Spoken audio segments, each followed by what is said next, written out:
આજે મને એ division police તરફથી હાજર રહેવાનું પીઆઈ સાહેબ તરફ બોલાવેલ છે. મેં ગઈકાલે 2 અરજી કરેલ છે, જે પૈકી એક અરજી એ જે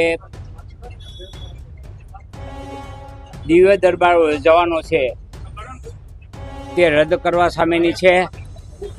અમારી હનુમાન કથા વિશે કોઈ વાંધો નથી, તે ચાલુ રહેવી જોઈએ, એને અમે આવકારીએ છીએ. એક સનાતની તરીકે હનુમાન કથા થાય તે આવકારને પાત્ર છે. પરંતુ હનુમાન કથાના બાના હેઠળ છેલ્લે દિવસે જે દરબાર યોજવાનો છે, પ્રેત દરબાર, જેને દિવ્ય દરબાર તરીકે ખપાવવામાં આવે છે, તે દિવ્ય દરબારમાં અમને મીડિયા દ્વારા જાહેર આમંત્રણ આપવામાં આવેલ છે. કોઈ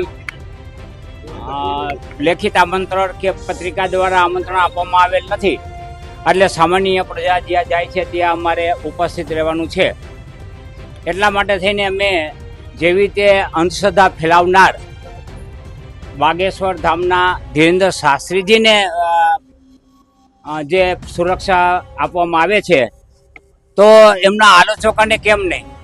તો એમના આલોચકોને પણ એનો પર્દાફાશ કરવા પોલીસ સુરક્ષા આપવી જોઈએ, તેવી અમારી માંગણી કરતી 2 અરજીઓ કરેલ છે. એક તો માત્ર ને માત્ર દિવ્ય દરબાર રદ કરવાનો અરજી છે, અને એક માત્ર પોલીસ પ્રોટેક્શનની અરજી છે.